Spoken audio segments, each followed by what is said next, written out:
Welcome student. আজকে আমি আলোচনা করব যুদ্ধ ও বিশ্ব শান্তি এই দুটি বিষয় নিয়ে। আজকে পৃথিবীতে ধারাবাহিকভাবে যুদ্ধ চলছে, এ কথা আমরা বলতে পারি। কেন বলতে পারি? বিশ্বের বিভিন্ন রাষ্ট্রের সীমানা নিয়ে সীমান্তে প্রায় দেশের সঙ্গেই টুকটাক যুদ্ধ লেগে আছে। এছাড়া আমরা এটা জানি যে 1914 থেকে 1918 এই বছরে প্রথম মহাযুদ্ধ হয়। 1939 থেকে 1945 এই বছর ধরে দ্বিতীয় মহাযুদ্ধ হয়। সাম্প্রতিক কালে প্রায় 3.5 বছর হয়ে গেল ইউক্রেন এবং রাশিয়ার মধ্যে যুদ্ধ শুরু হয় এবং এখনো চলছে। ইসরায়েলের সঙ্গে মধ্যপ্রাচ্যের হামাস এবং আরো কয়েকটা দেশের সঙ্গে যুদ্ধ হয়, যুদ্ধ চলছে। মার্কিন যুক্তরাষ্ট্র ইসরায়েলের পক্ষে ইরানের উপর হামলা করে। সাময়িকভাবে যুদ্ধবিরতি হলেও কিন্তু সেই যুদ্ধ কিন্তু প্রকৃতপক্ষে চলেই যাচ্ছে। আবার তোমরা জানো যে ভারত এবং পাকিস্তানের মধ্যে স্বাধীনতার পর থেকেই তিক্ত সম্পর্ক। ভারত এবং পাকিস্তানের মধ্যে একাধিকবার যুদ্ধ হয়েছে। 1947 সালে পাকিস্তানের হানাদার বাহিনী স্বাধীন আজাদ কাশ্মীর রাজ্যের আজাদি বাহিনী এবং আরো কিছু সংগঠন মিলিতভাবে রাজা হরি সিং এর সঙ্গে যুদ্ধ করে। এই যুদ্ধে ভারত জড়িয়ে পড়ে, ভারত পাকিস্তান যুদ্ধ হয়, ভারত জয়লাভ করে। তোমরা এই কথা জানো যে 1962 সালে ভারতের সঙ্গে চীনের যুদ্ধ হয়। ভারত পরাজিত হয়। ভারতের কাশ্মীরের একটি ভূখণ্ড, বর্তমানে লাদাখের সঙ্গে যুক্ত আকসাই অঞ্চল, চীন ভারতের কাছ থেকে দখল করে রেখেছে। এ নিয়ে 1962-তে যুদ্ধ হয়। পাকিস্তানের সঙ্গে 1965 সালে কচ্ছের রণ অঞ্চলে ভারত এবং পাকিস্তানের মধ্যে যুদ্ধ হয়। বাংলাদেশ স্বাধীন রাষ্ট্রে পরিণত হয়। ভারতের সহযোগিতায়, ভারতের সামরিক শক্তি প্রয়োগের মাধ্যমে পাকিস্তান এবং ভারতের মধ্যে যুদ্ধ হয়, যার ফলে বাংলাদেশ রাষ্ট্র সৃষ্টি হয়। 1999 সালে ভারত এবং পাকিস্তানের মধ্যে কার্গিল যুদ্ধ হয় এবং 2025-এ পাকিস্তান ভারতের অভ্যন্তরে কাশ্মীরের 26 জন তীর্থযাত্রীকে হত্যা করলে পাকিস্তানের মদতপুষ্ট সন্ত্রাসবাদী গোষ্ঠী, যার ফলে ভারত সন্ত্রাসবাদীদের আক্রমণ করে ভারতে পাকিস্তানের ভূখণ্ডের ভিতরে। অঘোষিত হলেও ভারত পাকিস্তান যুদ্ধ হয়, সিজ ফায়ার হয়, যুদ্ধ বন্ধ হয়। রাশিয়া এবং ইউক্রেনের মধ্যে যুদ্ধ কবে বন্ধ হবে এ কথা আমরা কেউ নিশ্চিতভাবে বলতে পারি না। অনেক বিশেষজ্ঞ মনে করেন যে ইউক্রেন রাশিয়া যুদ্ধ শুরু হলো সাময়িকভাবে, খুব দ্রুত এই যুদ্ধ শেষ হবে, কিন্তু তা বাস্তবের কষ্টি পাথরে আমরা দেখতে পাচ্ছি যে যুদ্ধ চলছে। সুতরাং যুদ্ধের আবহাওয়া পৃথিবীতে অতীতে ছিল। প্রাচীনকালে ছোট ছোট নগর রাষ্ট্রগুলির মধ্যে ছিল।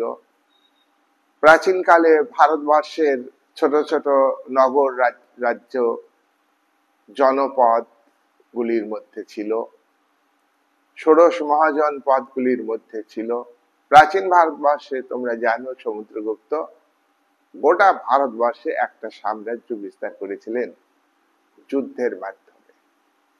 তিনি উত্তর ভারতের 9 জন রাজাকে যুদ্ধ করে পরাস্ত করে সেই রাজ্যগুলিকে তার সাম্রাজ্যের, গুপ্ত সাম্রাজ্যের অন্তর্ভুক্ত করেন। দক্ষিণ ভারতে 12টি রাজ্যকে পরাজিত করে 12টি রাজ্যের রাজাকে সেই রাজ্যগুলিকে ফিরিয়ে দিয়ে সেখান থেকে তিনি কর আদায় করতেন, করদ রাষ্ট্রে পরিণত। তাহলে যুদ্ধের ইতিহাস আমরা যদি আলোচনা করি, সেই আলোচনা কিন্তু শেষ হবে না। মধ্যযুগে দিকে তাকালে আমরা দেখব যে যুদ্ধ লেগেই ছিল। সাম্রাজ্য বিস্তার করা প্রত্যেকটা রাষ্ট্রের শাসকের একটা দায়িত্ব এবং কর্তব্যের মধ্যে ছিল, এরকমই আমরা বলতে পারি। যুদ্ধ ছাড়া পৃথিবী ছিল না। কিন্তু আজকের মানব সভ্যতার অগ্রগতির যুগ। যুদ্ধ মানেই হলো সম্পদের ড্যামেজ, যুদ্ধ মানেই হলো মানুষ হত্যা, যুদ্ধ মানেই হলো সেনা নিহত, সাধারণ মানুষ নিহত, মারা যাওয়া। এই যুদ্ধ যদি মানুষ হিসাবে আমরা ভাবি, পৃথিবী মানব সভ্যতার কে টিকিয়ে রাখতে হবে, আমরা বলি, আমরা প্রায় প্রত্যেক পুস্তকেই, প্রায় প্রত্যেক রাষ্ট্র নেতার মুখে, গণতান্ত্রিক রাষ্ট্রের মুখে, গণতান্ত্রিক রাষ্ট্রের শাসক শ্রেণীর মুখে শুনতে পাই যুদ্ধ নয় শান্তি। আমরা শুনতে পাই মানব অধিকার রক্ষার কথা, মানব অধিকার, মানুষের অধিকার। মানব অধিকার বহু আছে, এই বহু মানব অধিকারের মধ্যে কোন একটা দেশের সাধারণ মানুষের শুধু নয়, কোন একটা দেশের অভ্যন্তরে কোন একটা অঞ্চলের মানুষের মানব অধিকার নয়, সারা পৃথিবীতে মানব অধিকার লঙ্ঘিত হচ্ছে, সারা পৃথিবীতে মানব অধিকার ধর্ষিত হচ্ছে, মানব অধিকার কেড়ে নিচ্ছে। অন্যদিকে বিশ্ববাসীকে সান্ত্বনা দেওয়ার জন্য না প্রকৃতপক্ষে বিশ্ববাসীর যে অধিকার, মানব অধিকার, বিশ্বের সমষ্টিগত মানুষের যে অধিকার, মানব অধিকার, সেটা দেওয়ার জন্য ইউএনওতে উদ্যোগ নেওয়া হয়েছে। 1948 সালে 10ই ডিসেম্বর মানবাধিকার দিবস হিসাবে পালন করা হয়েছে এবং প্রতি বছর পালন করা হচ্ছে। বিশ্বে শান্তি প্রতিষ্ঠার জন্য প্রথম মহাযুদ্ধের পরে একটি আন্তর্জাতিক সংগঠন গড়ে তোলা হয়। প্রথম মহাযুদ্ধের আগে বিশ্বে সাম্রাজ্যবাদী মনোভাব বিভিন্ন দেশের মধ্যে সৃষ্টি হয়। বিশ্বে শিল্পায়ন হয়েছে, মানুষের দ্রব্যের চাহিদা মিটবে, কিন্তু শিল্পায়নের ফলে পুঁজিবাদ সৃষ্টি হয়, আর পুঁজিবাদের উদ্ভব এবং বিকাশের ফলে সাম্রাজ্যবাদ সৃষ্টি হয়। বিশ্বে যেসব দেশ শিল্পায়ন প্রথম দিকে ঘটিয়েছে, তাদের দ্রব্য বিক্রি করবার জন্য তারা বিভিন্ন দেশের ভূখণ্ড দখলের প্রতিযোগিতায় লিপ্ত হয়। তাদের নিজের দ্রব্যকে বেচবে, প্রত্যেকেই এই চেষ্টাটা করে, আর সেই কারণে তাদের নিজ নিজ দেশে উগ্র জাতীয়তাবাদ সৃষ্টি করে। প্রত্যেকটা রাষ্ট্রের সরকার, প্রত্যেকটা রাষ্ট্রের শাসক পুঁজিবাদের বিকাশের ফলে শিল্পজাত দ্রব্য ব্যাপক পরিমাণে উৎপাদন হচ্ছে, অথচ দেশের মানুষ অধিকাংশ শ্রমজীবী, তাদের দ্রব্য কেনার ক্ষমতা কম, তখন তারা সেই দ্রব্য বিদেশের বাজারে বিক্রি করবে। সেই কারণে তারা বিভিন্ন ভূখণ্ড দখলের চেষ্টা করে। প্রথম মহাযুদ্ধের একাধিক কারণ আছে, তার মধ্যে এটা একটা গুরুত্বপূর্ণ প্রধান কারণ যে বাজার দখল করা। তাহলে এই বাজার দখলটা হলো শিল্পায়ন। শিল্পায়ন মানব সভ্যতার কে এগিয়ে নিয়ে যাবে, মানুষের দ্রব্যের চাহিদা মিটবে। সামন্ততান্ত্রিক অর্থনীতি মানুষের জীবনে যে কষ্ট দুঃখ দিয়েছিল, আর্থিক সচ্ছলতার অভাব ছিল, তা সেই জায়গায় আর্থিক সচ্ছলতা ফিরিয়ে আনবে এই বলে পুঁজিপতিরা, শিল্পপতিরা শিল্পায়ন ঘটে এবং দেশের সরকার সমর্থন করে। আর পুঁজিতান্ত্রিক অর্থনীতিকে প্রতিষ্ঠিত করে। অ্যাডাম স্মিথ তার দি ওয়েলথ অফ নেশনস গ্রন্থে অবাধ ব্যবসা বাণিজ্যের কথা বলেছিলেন। শিল্প সংরক্ষণ নীতি প্রত্যেকটা দেশ পুঁজি বিনিয়োগের সুযোগ করে দেবে। মূলধন মালিকদের উৎপাদনে, বিনিয়োগে, দ্রব্য সাপ্লাইয়ের ক্ষেত্রে কোনো বাধা সরকার দেবে না। সরকার শিল্পে সংরক্ষণ নীতি, ট্যাক্স কমাবে, উৎপাদন বাড়বে, মানুষের চাহিদা মিটবে, মানুষের জীবনযাপনের মানের উন্নতি হবে। এই অর্থনীতির ক্ষেত্রে দেখা গেল যে মুষ্টিমেয় ব্যক্তি মানুষের, তাদের জীবনে সচ্ছলতা এসেছে, সামগ্রিকভাবে যোগাযোগ ব্যবস্থার, পরিবহন ব্যবস্থার উন্নতি এসেছে, মানুষের জীবনে গতি এসেছে। পাশাপাশি দরিদ্র মানুষের সংখ্যা যেমনটি ছিল কৃতদাস ব্যবস্থাতে, তেমনটি না থাকলেও কিন্তু ছিল। ভূমিদাস ব্যবস্থাতে, সামন্ততান্ত্রিক অর্থনীতিতে ভূমিদাসদের জীবনের যেমন কষ্ট ছিল, দুঃখ ছিল, শোষণ ছিল তাদের উপর, তেমনটি পুঁজিবাদী সমাজ ব্যবস্থাতে শ্রমজীবী মানুষের উপর শোষণ, বঞ্চনা, অত্যাচার, নিপীড়ন চলতে লাগলো। তাহলে আমরা এটা দেখছি পুঁজিবাদের বিকাশের ফলে প্রথম মহাযুদ্ধে সৃষ্টি হয়েছে, এটা একটা আমরা অন্যতম কারণ বলবো। কিন্তু এই যুদ্ধের সাম্রাজ্যবাদীদের মধ্যে বাজার দখলের প্রতিযোগিতা থেকে সৃষ্টি হলো। যুদ্ধের পর যুদ্ধে ক্ষতি হয়, মানব জাতির ব্যাপক ক্ষতি হয়, বহু মানুষ মারা যায়, বহু পশু পাখি মারা যায়, প্রাকৃতিক ভারসাম্য হারিয়ে যায়, বিভিন্ন দেশের জনগণের, বিশেষ করে সাধারণ জনগণের ক্ষতি হয়। ওই যে কথায় আছে, রাজায় রাজায় যুদ্ধ হয়, উলু খাগড়ার প্রাণ যায়।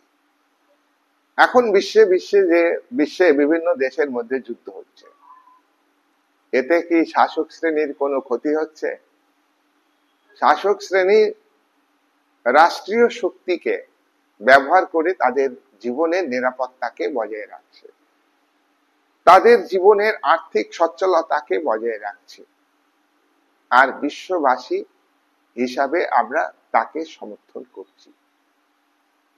তাহলে তাদের মুখে শান্তি চাই, তাদের মুখে বিশ্ববাসীর মধ্যে সৌভ্রাতৃত্বের পরিবেশ তৈরি করতে চাই। এগুলোকে মানানসই তোমরা ছাত্রছাত্রী হিসাবে বিচার করে দেখবে। আজকের ভিডিও আমি যে আলোচনা করছি, আপাত দৃষ্টিতে মনে হবে যে আলোচনার বিষয়বস্তু নেগেটিভ। না, আমি পজিটিভ দিকগুলোকেই আজকের আলোচনার মধ্যে তুলে ধরব। কেন আজকে এই মানব সভ্যতার অগ্রগতির যুগে কেন যুদ্ধ, কেন শান্তির অভাব, কেন দুর্বল রাষ্ট্রগুলো তাদের সার্বভৌমত্বকে বজায় রাখতে পারছে না? মনে রাখবে, ভৌগোলিক সার্বভৌমত্ব বড় কথা নয়, অর্থনৈতিক সার্বভৌম ক্ষমতা, অর্থনৈতিক স্বাধীনতা, এটাই হলো বড় কথা। আবার একটা দেশের রাজনৈতিক স্বাধীনতার পাশাপাশি অর্থনৈতিক স্বাধীনতা থাকলেও সেই দেশের অধিকাংশ মানুষ,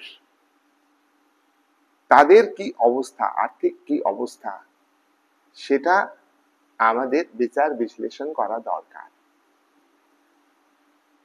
যেসব দেশ শক্তিশালী, যেসব দেশ দুর্বল দেশের উপর আর্থিক আধিপত্য কায়েম করছে, যেসব দেশ পৃথিবীতে অস্ত্র প্রতিযোগিতার, নিজেরা অস্ত্র প্রতিযোগিতায় নেমে পড়েছে, সামরিক শক্তি বৃদ্ধির প্রতিযোগিতায় নেমে পড়েছে, কার কত পরমাণু বোমা আছে জাহির করে। আবার তারা আবার পরোক্ষভাবে যেসব দেশ পরমাণু বোমা তৈরি করেনি, সেই সব দেশকে পরোক্ষভাবে পরমাণু বোমা তৈরিতে উৎসাহ দিচ্ছে। আবার যেসব দেশ পরমাণু বোমা তৈরি করছে, করে ফেলেছে, তারা চাইছে যে কোনো জাতি, কোনো দেশ পরমাণু বোমা তৈরি করতে পারবে না।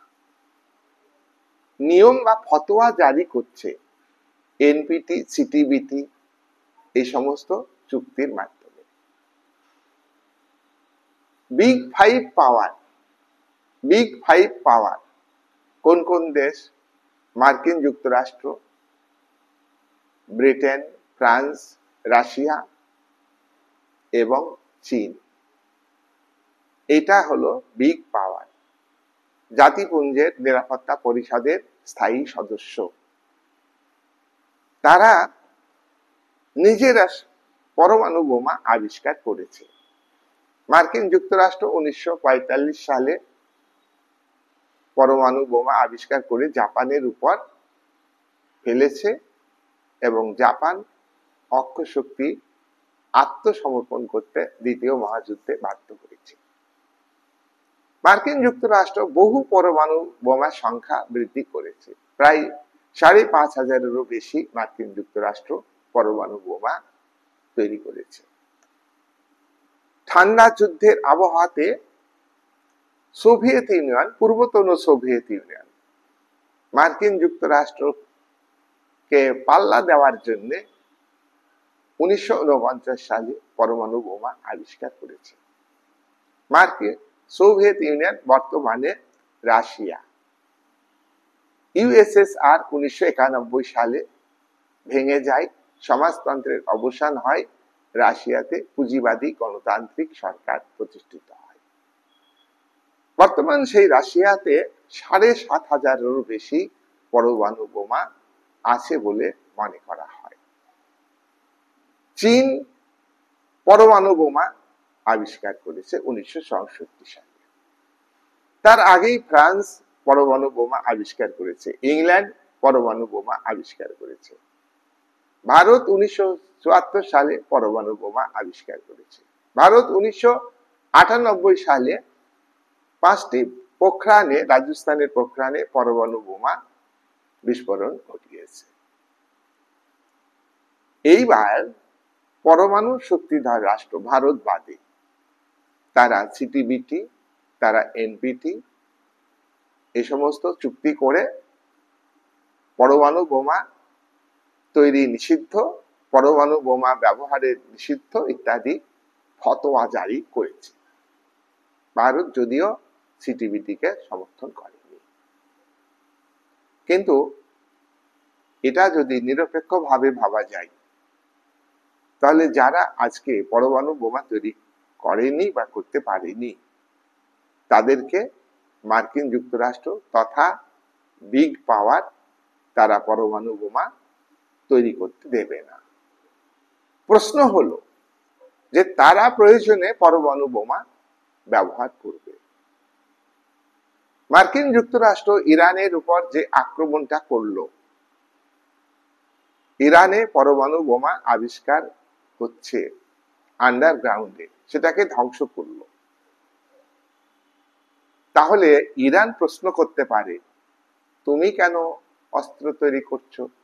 তুমি কেন অস্ত্র তৈরি করে বিশ্ববাসীর কাছে পৌঁছে দিচ্ছ? তাহলে এই সমস্ত প্রশ্ন নিয়ে যদি আমরা কাটাছাড়া করি, তাহলে কিন্তু সঠিক উত্তর কোন দেশের, বিশেষ করে সবল দেশের রাষ্ট্রনায়করা, বিগ পাওয়ার দিতে পারবে না। ভারতের প্রশ্ন এখানে যে তোমরা পরমাণু বোমা তৈরি করবে, তোমরা পরমাণু বোমা প্রয়োগ করবে।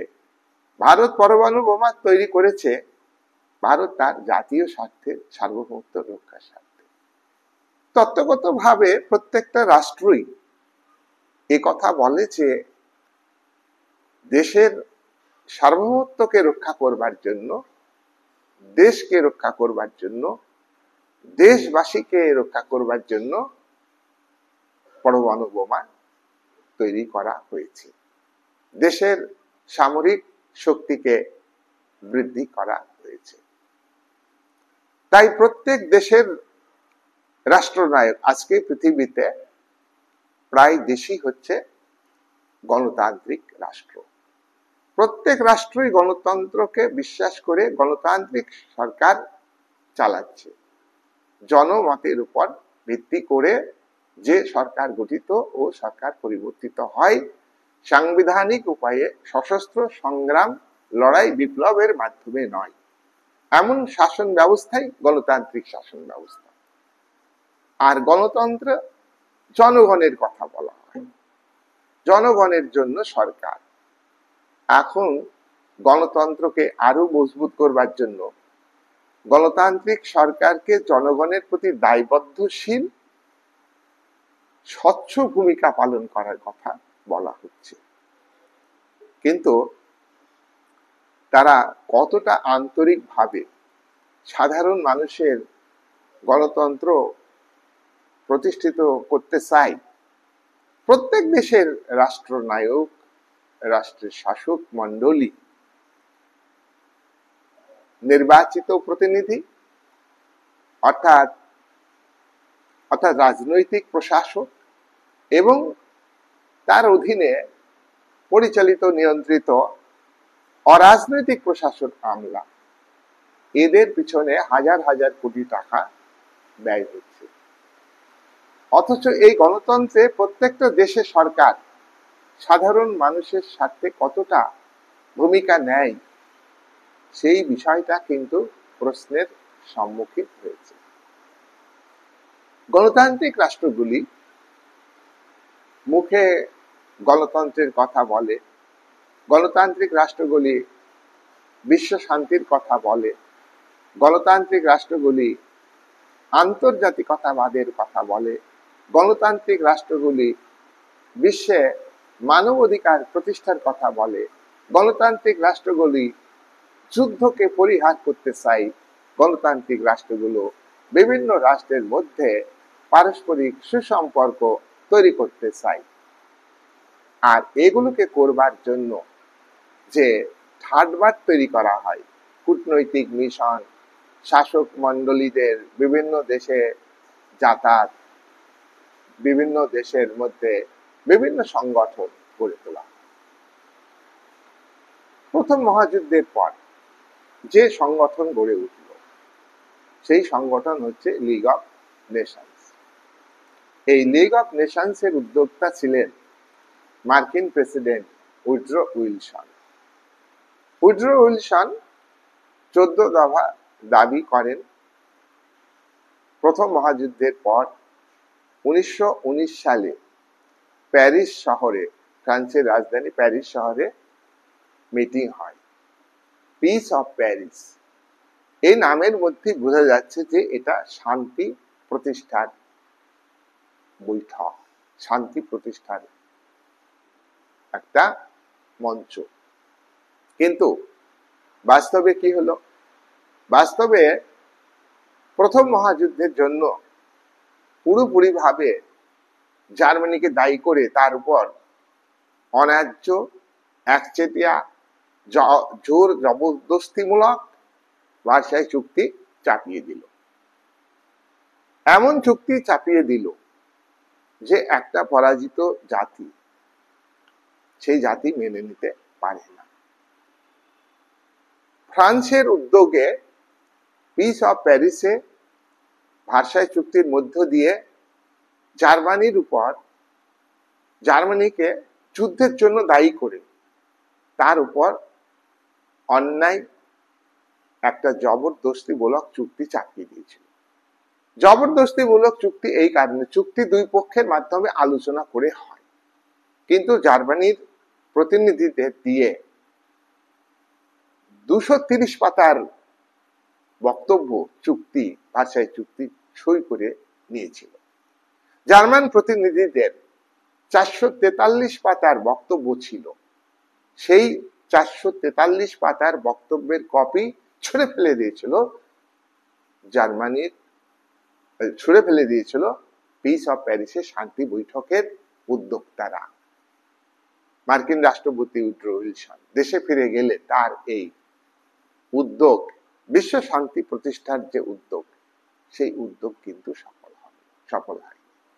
সিনেটের আপত্তিতে, মার্কিন কংগ্রেসের উচ্চকক্ষ সিনেটের আপত্তিতে বাতিল হয়ে যায়।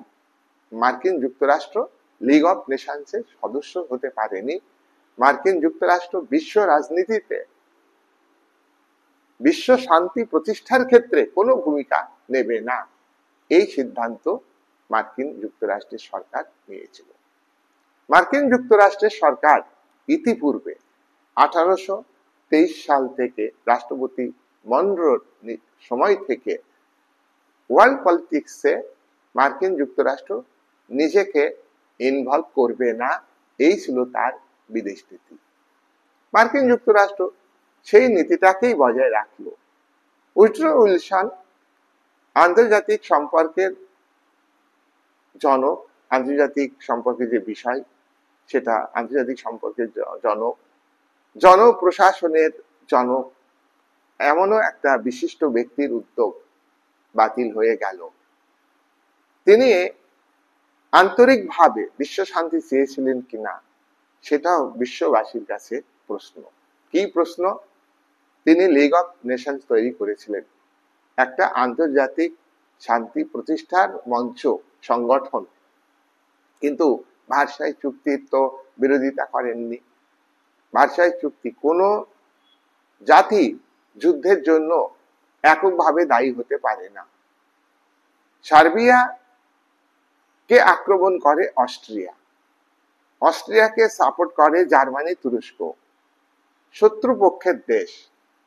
এই যুদ্ধ শুরু হয়ে যায় এবং সেই ভুলটা একই মিত্র শক্তি দেশগুলি করলো পিস অফ প্যারিসে। কেন? তারা যুদ্ধের আবহাওয়াটা তৈরি করলো। ফ্রান্স যদি তাই তৈরি না করবে, তাহলে ফ্রান্স 1919 থেকে 1939 এই 20 বছরে কোন রাত্রিতে 1 মিনিটও শান্তিতে ঘুমাতে পারেনি। তার সার্বভৌমত্বকে রক্ষা করবার জন্য সে ব্যস্ত ছিল, ভয় ছিল, আতঙ্ক ছিল। কেন? যে জার্মানির উপর যে ভার্সাই চুক্তি চাপিয়ে দিয়েছিল সেটা অন্যায়, সে নিজেও জানে। যাই হোক, দ্বিতীয় মহাযুদ্ধের আগে, প্রথম মহাযুদ্ধের পর আন্তর্জাতিক শান্তি প্রতিষ্ঠার জন্য লিগ অফ নেশনস তৈরি। সেই সংগঠন নিরস্ত্রীকরণের উদ্যোগ নেয়। সেই সংগঠনের ভার্সাই চুক্তির ফলেই হিটলারের এই ধরনের ব্যক্তিত্বের আবির্ভাব ঘটে। হিটলার ক্ষমতায় আসার চেষ্টা করেন, অগণতান্ত্রিক ভাবে ব্যর্থ হন, আটক হন, জেলে বই লিখেন। মেন ক্যাম্প, মাই স্ট্রাগল, আমার সংগ্রাম বইটা লিখেছে। এই বই 9 লক্ষ কপি ছাপিয়েছিলেন এবং জার্মান জাতির মানুষের মধ্যে বিতরণ করে তারা স্তম্ভিত হয়েছিলেন, তারা অবাক হয়েছিলেন। আর ভার্সাই চুক্তি প্রতিশোধ নেওয়ার জন্য তারা উদ্যোগী হয়েছিলেন।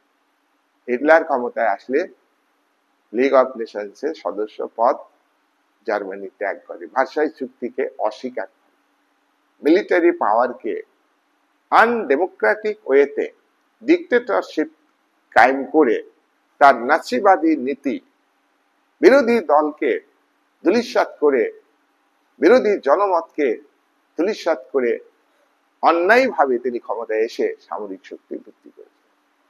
এইবার যারা ফ্যাসিবাদী নন, মুসলিনির মতো ফ্যাসিবাদী নন, মিস্টার তোজোর মতো সামরিক তন্ত্রে বিশ্বাসী নন, যারা হিটলারের মতো নাৎসিবাদী নন, যারা মুখে গণতন্ত্রের কথা বলছেন, যারা মুখে সমাজতন্ত্রের কথা বলছেন, তাদের কি ভূমিকা? তারা তো অস্ত্র প্রতিযোগিতায় লিপ্ত।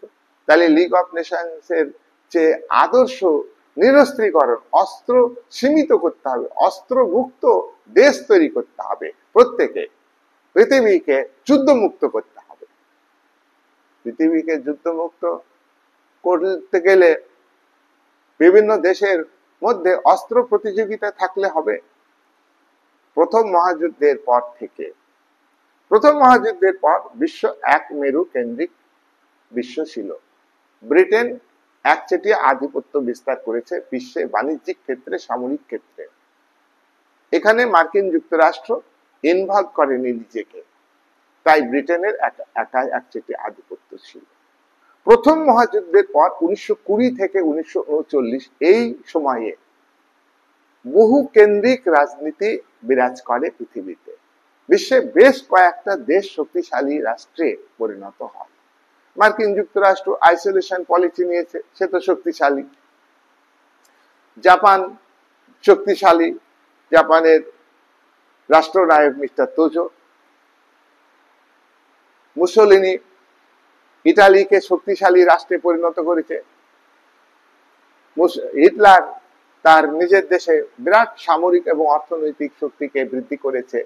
1934 সালে হিটলার এক নায়কে পরিণত হয়েছে। 1939 এর মধ্যেই পৃথিবীতে একটা শক্তিশালী রাষ্ট্রে জার্মানি প্রতিষ্ঠিত হয়েছে। হিটলারের দেশে উৎপাদন ব্যবস্থা, অফিস আদালত সব ঠিকঠাক চলবে, সব ক্ষেত্রে একটা শৈলী মনোভাব, ডিক্টেটরশিপ, কোনো ব্যাপারে শিথিলতা ছিল না। আবার তাহলে আমরা দেখছি ফ্রান্স, ইংল্যান্ড, আমেরিকা সবই শক্তিশালী দেশ। হিটলারের উত্থান জার্মানি শক্তিশালী দেশে পরিণত হলো। মুসোলিনির উত্থান ইটালিতে, ইটালি শক্তিশালী দেশে পরিণত হলো। মিস্টার তোজো জাপানের প্রধানমন্ত্রী শক্তিশালী দেশে পরিণত হলো।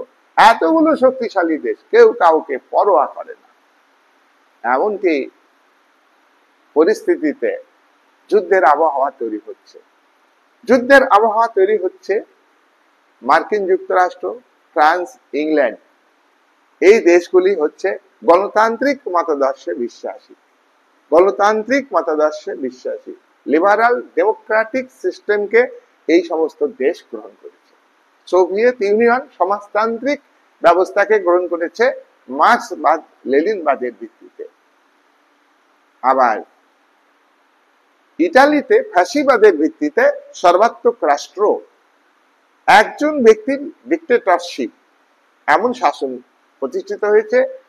জার্মানিতে একজন ব্যক্তির ডিক্টেটরশিপ, হিটলারের কর্তৃত্ব প্রতিষ্ঠিত হয়েছে।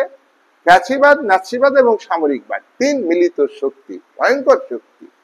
তাহলে তিনটি ইডিওলজি, এক ফ্যাসিবাদ, নাৎসিবাদ, সামরিক শক্তি একটা, অন্যদিকে গণতান্ত্রিক শক্তি একটা, আর একটা হচ্ছে সমাজতান্ত্রিক শক্তি। এই তিন শক্তি মতাদর্শগত ভাবে সংঘাতে লিপ্ত হয়। তাহলে কি করে শান্তি প্রতিষ্ঠিত হবে?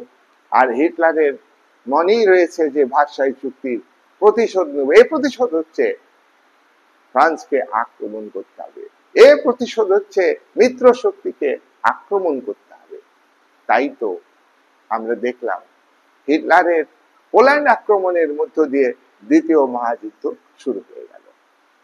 তাহলে এই পর্যায়ে যারা শান্তির কথা বলেছে, এই পর্যায়ে যারা শান্তির প্রতিষ্ঠার জন্য ভূমিকা নিয়েছে, পিস অফ প্যারিস, কতটা যুদ্ধমুক্ত পৃথিবী করতে চাই, সেটা কিন্তু আজকে বিশ্ববাসীর কাছে প্রশ্ন।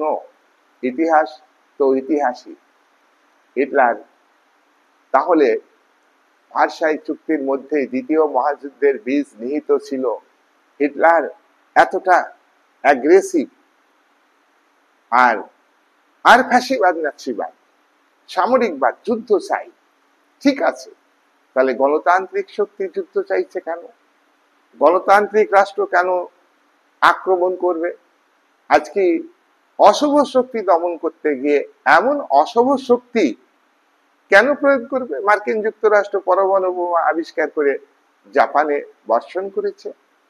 মার্কিন যুক্তরাষ্ট্রের ক্ষতি হয়েছিল, পার্ল হারবার বন্দরকে জাপানের আকাশ বাহিনী বোমা মেরে ধ্বংস করে দিয়েছিল।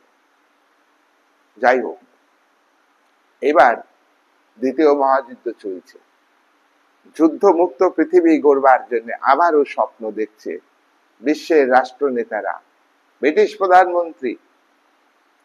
প্রধানমন্ত্রী উইনস্টন চার্চিল, মার্কিন রাষ্ট্রপতি রুজভেল্ট, সোভিয়েত ইউনিয়নের রাষ্ট্রনায়ক স্ট্যালিন, এই সমস্ত রাষ্ট্রনায়করা উদ্যোগ নিচ্ছে একটা আন্তর্জাতিক সংগঠন গড়ে তোলবার জন্য।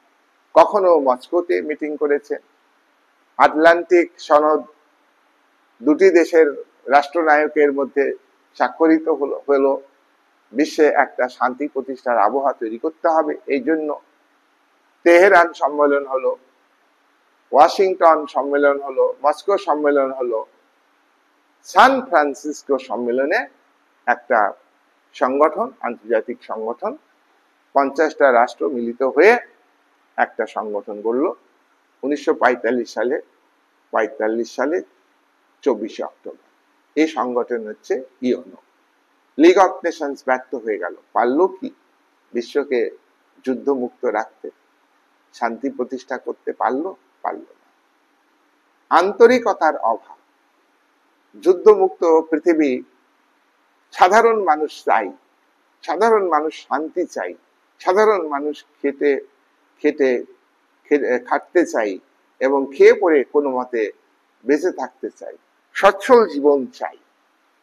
কিন্তু বিশ্বের তাবড় রাষ্ট্রনায়করা তারা মুখে শান্তির কথা বলেন, কিন্তু তাদের পররাষ্ট্রনীতিতে এমনই গলতি থাকে। কোনো একটা দেশ স্থায়ীভাবে একই ভূমিকা নেয় না। আভ্যন্তরীণ রাজনীতি যেমন পরিবর্তনশীল, ডোমেস্টিক পলিসি গভর্নমেন্টের যেমন পরিবর্তনশীল, তেমনি আন্তর্জাতিক যে নীতি, আন্তর্জাতিক policy, international policy, international politics, international আন্তর্জাতিক সম্পর্ক, এটা পরিবর্তনশীল। আন্তর্জাতিক সম্পর্কের ক্ষেত্রে স্থায়ীভাবে কোনো একটা রাষ্ট্রের স্থায়ীভাবে বন্ধু হতে পারে না অন্য দেশ, আবার স্থায়ীভাবে শত্রু হতে পারে না। সময়ের সঙ্গে সঙ্গে, পরিস্থিতি সঙ্গে সঙ্গে সবকিছু পরিবর্তিত হতে থাকে, এটা আমাদের মানতে হবে। এবং রাষ্ট্রনায়করা যে আন্তর্জাতিক সংগঠন তৈরি করলো, সেই তৈরি করে আন্তর্জাতিক সংগঠনের মধ্য দিয়ে যেমনটি পিস অফ প্যারিসে অবিচার করেছিল, পরাজিত শত্রুর প্রতি যে ব্যবহার করেছিল, ঠিক অনুরূপ ব্যবহার করলো আবার দ্বিতীয় মহাযুদ্ধের পরে পরাজিত অক্ষ শক্তির প্রতি। জার্মানি দেশটাকে দখল করে নিল। জার্মানির একটা অংশ, পূর্ব অংশে পূর্বতন সোভিয়েত রাশিয়া, তার কর্তৃত্ব প্রতিষ্ঠিত হয়। জার্মানির পশ্চিম অংশে মার্কিন যুক্তরাষ্ট্র, ফ্রান্স এবং ইংল্যান্ড ভাগ করে নেয়। পরবর্তীকালে মার্কিনের একচেটি আধিপত্য, মার্কিন মদস্পুষ্ট পশ্চিম জার্মানি তৈরি হয়।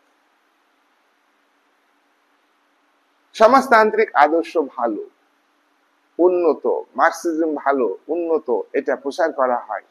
কিন্তু সেই সমাজতান্ত্রিক রাষ্ট্র তার নিজের দেশে জনগণকে খুশি রাখতে পারেনি, নিজের দেশের জনগণের অর্থনৈতিক সমস্যার সমাধান করতে পারেনি। সমাজতন্ত্র ভেঙে চুরমার হয়ে গেছে। সমাজতান্ত্রিক ভালো আদর্শ গণতান্ত্রিক শাসনের তুলনায় পোল্যান্ড, হাঙ্গেরি, যুগোস্লাভিয়া, আলবানিয়া, এই সমস্ত দেশে, বুলগেরিয়া, এই সমস্ত দেশে সমাজতান্ত্রিক ব্যবস্থা ভেঙে চুরমার হয়ে গেছে। আর তারা যদি শান্তির পক্ষে হয়, তাহলে চীন সমাজতান্ত্রিক রাষ্ট্র হয়েও কেন ভারত আক্রমণ করলো? তাহলে সমাজতান্ত্রিক আদর্শকে যারা মানছে, মুখে বলছে, তারা প্রকৃতপক্ষে কি সমাজতান্ত্রিক আদর্শ মানেন? তারা প্রকৃতপক্ষে কি মার্ক্সবাদ মানেন? মাওজেদুংয়ের নাম মুখে মুখে বিশ্বে, ভারতবর্ষের মাওবাদী যারা মাওজেদুংয়ের সম্মান করেন, সিপিআইএম, তারা মাও সেতুংকে সমর্থন করেন। চীনের নেতা আমাদের নেতা। কিন্তু চীনের রাষ্ট্রনায়ক মাও সেতুংয়ের 1949 সালে গণবিপ্লব অক্টোবরের, সেটাকে সমর্থন করা যায়। কিন্তু ভারতের সঙ্গে 1954 সালে যে চুক্তি হলো, শান্তি চুক্তি, পঞ্চশীল চুক্তি, সেই চুক্তিকে লঙ্ঘন করে চীন ভারতকে আক্রমণ করে। এটা কি মার্ক্সবাদ সম্মত? বিশ্ববাসী প্রশ্ন করবে। এই প্রশ্ন আমাদের সকলের। আমরা শান্তি চাই। সুতরাং চীন কিন্তু যে মার্ক্সবাদী রাষ্ট্র, আন্তর্জাতিকতাবাদে বিশ্বাসী, দুনিয়ার মজদুর এক হও, মার্কস এঙ্গেলসের কমিউনিস্ট ম্যানিফেস্টোতে উল্লেখিত যে মহান আদর্শ, দুনিয়ার মজদুর, অর্থাৎ পৃথিবীর সমস্ত দেশের শ্রমজীবী মানুষের স্বার্থ এক, তারা শোষিত বঞ্চিত মানুষ। চীন কিন্তু এই নীতি মানেনি। ভারতকে আক্রমণ করা মানে কি? ভারতের শোষিত বঞ্চিত মানুষকে আক্রমণ করা। যুদ্ধের খরচ কারা চালায়? প্রত্যেকটা দেশে। এই যে যুদ্ধ হচ্ছে, যুদ্ধের আবহাওয়া তৈরি হচ্ছে, প্রত্যেকটা দেশ সামরিক শক্তিতে ব্যয় করছে 70%। ন্যাশনাল ইনকামের, ন্যাশনাল টোটাল জাতীয় আয়ের 70% টাকা ব্যয় করছে সামরিক খাতে, প্রত্যেকটা রাষ্ট্র। তাহলে দেশের উন্নতি কি করে হবে? 30%-এ উন্নতি কি করে হবে? 30%-এর মধ্যে 15%, 30%-এর মধ্যে করাপশন হয় ব্যাপকভাবে। করাপশন হয়। ভারতবর্ষের রাষ্ট্রনায়ক, ভারতবর্ষের রাজীব গান্ধী নিজে বলেছিলেন যে 100 টাকাতে উন্নয়ন হয় 15 টাকা, 85 টাকায় বাষ্প হয়ে যায়। এই কথার মধ্যে সত্যতা আছে। উনি ব্যক্তিগতভাবে সৎ মানুষ, তাই হয়তো সত্যি কথাটাকে তিনি স্বীকার করেছেন। এ কথা অনেক মানবিক কথা, সততার কথা। যাই হোক, তাহলে আজকে তার জাতীয় আয় এত অংশ কেন ব্যয় করছে? এ ব্যয় বহন করে কি সেই সরকারের গুটি কয়েক মানুষ? এ ব্যয় বহন করে কি প্রত্যেকটা গণতান্ত্রিক রাষ্ট্রের আমলারা? আজকে ফ্যাসিবাদ দায়ী, নাৎসিবাদ দায়ী, সামরিক সরকার দায়ী, এই সমস্ত কথা বলে জনগণকে বিভ্রান্ত করার যে কথা, গণতন্ত্র সুকৌশলে ফ্যাসিবাদ, গণতন্ত্র সুকৌশলে নাৎসিবাদ, গণতন্ত্র সুকৌশলে সামরিকবাদ, রাষ্ট্রীয় সন্ত্রাসবাদ, অগণিত মানুষের অধিকার প্রতিষ্ঠার জন্য, বিশেষ করে অর্থনৈতিক দাবি পূরণের জন্য পৃথিবীতে দেশে দেশে সাধারণ মানুষের যে আন্দোলন, সেটাকে দমানোর জন্য এই সামরিক শক্তিকে ব্যবহার করা হয়। এই সামরিক শক্তিকে ব্যবহার করা হয় গণতন্ত্রের নামে, গণতন্ত্রকে ধর্ষণ করে রাষ্ট্রীয় সন্ত্রাসবাদ। এই কথা আমাদের বিশ্ববাসীকে ভাবতে হবে। আমি আজকে আলোচনা একদম নিরপেক্ষভাবে বলছি। আমরা ছাত্র হিসাবে আমরা যুক্তিবাদী হব। আমরা কোনটা চাইব? সমস্ত আজকে পৃথিবীতে সন্ত্রাসবাদী কার্যকলাপ, জাতীয় আয়ে তাহলে সিংহভাগ মানে প্রায় অংশ সাধারণ মানুষের পথে। সাধারণ মানুষকে অনেকে বলবে যে যারা চাকরি করে তারা ট্যাক্স দেয়, যারা ধনী তারা ট্যাক্স দেয় না। আমরা যে একটা চা খাই তার উপরে জিএসটি আছে। আমরা যে একটা দেশলাই কিনি, সেই দেশলাই কেনার মধ্যে দেশলাই দামের মধ্যে কর আছে। একজন ভিখারিও কিন্তু ট্যাক্স দেয়। তাই 70% জাতীয় আয়ের এই টাকাটা কিন্তু সাধারণ মানুষের। আর যারা শাসক শ্রেণী, তারা অভিভাবক শ্রেণী, প্লেটোর ভাষায় যদি বলি, তারা নিঃস্বার্থ হবে। তারা তাদের রোজগার তারা তো করতে পারবে না, না দেশ চালাবে না তো উৎপাদনের সঙ্গে যুক্ত হবে। ঠিক আছে, তার খাওয়া পড়া, তার জীবনের নিরাপত্তার দায়িত্ব সাধারণ মানুষ নেবে, নিচ্ছেও। কিন্তু সাধারণ মানুষ উৎপাদনের সঙ্গে যুক্ত, সাধারণ মানুষ কিন্তু জাতীয় আয়ের সিংহভাগটা দিচ্ছে। অথচ তাদেরকে জীবনের নিরাপত্তা দেওয়ার নামে প্রত্যেকটা রাষ্ট্র কিন্তু ব্যয় করছে। তাই প্রত্যেকটা দেশে রাষ্ট্রনায়কের বিরুদ্ধে বিশ্ববাসীকে জনমত গড়ে তুলতে হবে। তাহলে আরো বলবে যে G7 এর কাজ কি ছিল? উন্নত শিল্প, উন্নত দেশ দরিদ্র দেশকে শোষণ করবে। দেখো, উন্নত দেশের রাষ্ট্রনায়করা দরিদ্র দেশকে শোষণ করতে চাই, আর দরিদ্র দেশকে শোষণের উপর নির্ভর করে তাদের উন্নয়নকে ধরে রাখতে চাই। এ কথা যেমন সত্য, তেমনি প্রত্যেকটা দেশেরই শাসক শ্রেণী তারা ধনীর দালালি করে আর দরিদ্র মানুষকে শোষণ করে। দরিদ্র মানুষের ট্যাক্সেই তাদের বাবু আনে। সুতরাং এই জায়গায় দাঁড়িয়ে আজকের ভিডিও আমি আর বড় করব না। এরপরে আবারও আমি আপডেটের ভিডিও করব। আমার ইচ্ছা ছিল যে আরো বেশি আলোচনা করে, বড় হয়ে যাচ্ছে। যাই হোক, এইরকম ভাবে ভূমিকা নিলে, ঐতিহাসিক ভাবে আমি যে আলোচনাটা করলাম, এইভাবে কিন্তু বিশ্ব শান্তি প্রতিষ্ঠিত হবে না। এইভাবে যুদ্ধমুক্ত পৃথিবী গড়বে না। বিশ্বের প্রত্যেকটা রাষ্ট্রের রাষ্ট্রনায়কদের আন্তরিক হতে হবে যে তারা মুখে বলে বিশ্ব ভ্রাতৃত্ববোধ। যারা ধর্মীয় মৌলবাদী তারা মুখে বলে আমার এই ধর্মের প্রতি ভ্রাতৃত্ববোধ সৃষ্টি করতে হবে, কিন্তু তা কাজ করে না। কাজ করে কি? যখন যুদ্ধ হয় তখন কি ধর্মের ভিত্তিতে রাষ্ট্রগুলি এক ঐক্যবদ্ধ হয়ে যায়? মুসলিম ভ্রাতৃত্ববোধের ভিত্তিতে মুসলিম রাষ্ট্রগুলো এক হয়ে আমেরিকার বিরুদ্ধে যুদ্ধ করলো? ধর্ম কাজ করে না। তাই বুঝতে হবে পৃথিবীটা কিন্তু প্রত্যেক দেশের ধর্মীয় সন্ত্রাসবাদ হোক, এমনি সন্ত্রাসবাদ হোক, আর গণতান্ত্রিক শক্তি হোক, ফ্যাসিবাদী শক্তি হোক, নাৎসিবাদী শক্তি হোক, সামরিক শক্তি হোক, সবাই কিন্তু ক্ষমতা আয়নে বিশ্বাস করে, অর্থাৎ ক্ষমতাকে নিজের হাতে নিতে চায়।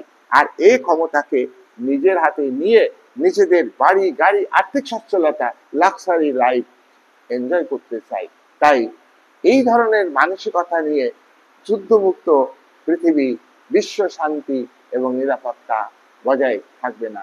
পরের ভিডিওতে আন্তর্জাতিক শান্তি ও যুদ্ধ, এখানে ইউনো আঞ্চলিক সংগঠন এবং বর্তমান রাষ্ট্রগুলির ভূমিকা নিয়ে আলাদা ভিডিও আমি তোমাদের দেবো। আজকের ভিডিও আমি এখানেই শেষ করলাম।